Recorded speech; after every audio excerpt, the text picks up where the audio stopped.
What's up, my peeps and my geeks? How y'all doing today? I am Ben, the Every Person Geek, coming at you guys, and we're going to be talking about Superman and Lois, the first 3 episodes of the season, and we're going to get into it right now.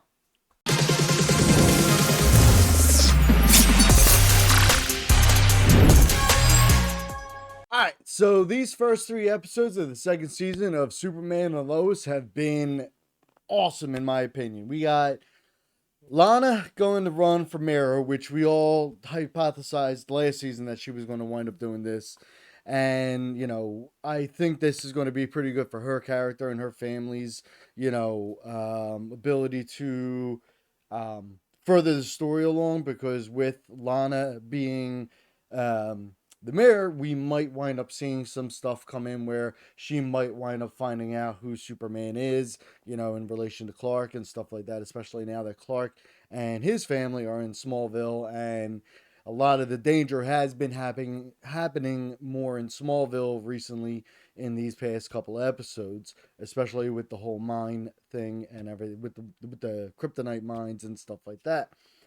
So her going for that, and then you got the issue with Sarah and Jordan. Now, was Lana's advice to her daughter good advice? There's a lot of issues, a lot of back and forth with people saying whether or not this was actually good advice or something like that.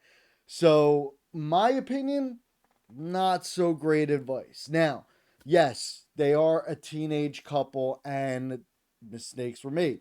Granted, the other girl kissed Sarah. She did specify that. It wasn't like Sarah was going to look for it. It's just something that had occurred. But for her mother to play it down that if he didn't understand that, he didn't deserve her, should have been handled a little bit differently. Should have been more of, well, you have to kind of see it from his point of view. You told him that another girl kissed you, so he might feel some type of way about that. But as long as you explained to him that it wasn't in your control and you were sorry about it and everything, that you still love him and care about him, hopefully he can come to the understanding, you know. And at that point, say, if he can't understand that that wasn't something in your control, then, he doesn't deserve you type of thing. However, they didn't do that, because, I mean, I'm sorry, but whether it be a man or a woman kissing my wife or something like that, you're going to feel some type of way about that. And you have every right to, So with Jordan, and then Jordan did that whole thing where, something traumatic happens in the relationship, and now I want to go overboard to try to correct it. You know what I mean? So he sat there and wanted to go and tell Sarah about, Clark being Superman, him having powers and everything else, and that is just so much of an overcorrection for the situation, because the two situations are a little bit different. Now, we saw the whole drama of keeping, the secret in Smallville. You know what I mean? Between Clark and Lana, then, with Clark and like just Clark with everybody, basically. You know what I mean? We saw that drama play out as far as him keeping his secret and everything. So with this Superman and Lois, I think the way Clark handled that situation, other than him blowing up and, the whole red eye thing, was actually pretty good, because he's like, hey, listen, in a year, if you guys are still feeling the same way and everything, we'll revisit this and we'll talk about it again. Which is a great answer, you know what I mean? And I understand Jordan didn't want to keep the secret from her and everything because he really cares about her and stuff like that. But I like the fact that he listened to his father when his father was calmed down and respected that feel. You know what I mean? So we had that whole situation with them too. You got Delana going for mayor, and now you got Clark with this whole thing with, you know, him having issues as far as something mentally, affecting him. Making him lose control of his powers, making him contain all this rage and stuff like that, so that when him and Jordan were arguing, he almost like I blasted him and shit like that. You had him blowing up at Jonathan, for starting the fight on the football field and like having to blast his hands and stuff. So with all that, we see something from the minds affecting Clark. They finally figure out that whatever's in the minds is affecting Clark, and I gotta give it up to the makers of the show and everything, the writers and everything. They totally misled everybody with the whole Doomsday thing. You know, would I like to see Doomsday this early in Superman and Lois? No.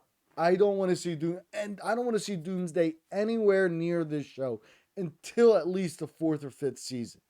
Okay, the reason why I'm saying this is because Doomsday is a good character at the end. The Clark Superman's and Doomsday's battle is a good way to season finale for that season.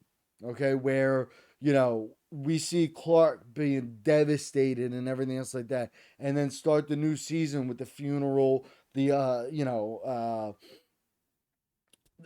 Steel, taking up the reins, maybe Jordan taking up the Superboy mantle.